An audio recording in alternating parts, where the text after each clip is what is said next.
David Geneviève, je suis professeur en médecine, je suis médecin généticien au CHU de Montpellier, je suis responsable d'un centre de référence maladies rares.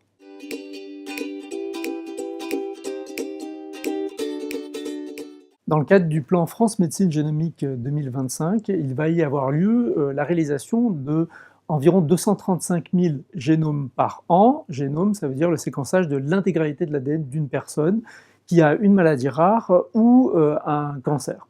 Donc ça veut dire qu'on va collecter les données de ces patients-là pour pouvoir faire des diagnostics de précision, apporter des informations concernant leur maladie, mais pas que. On va pouvoir apporter d'autres informations concernant par exemple le dépistage préconceptionnel, quel va être le risque pour leur future descendance, également des données qui vont leur permettre d'adapter les traitements, ce qu'on appelle la pharmacogénomique, et enfin d'autres informations comme le groupe sanguin ou le HLA. Donc ça, cette collection de données va être individuelle, mais en même temps, on peut mettre toutes les données ensemble pour pouvoir commencer à avoir des informations un peu plus précises sur la prédiction de la maladie des patients.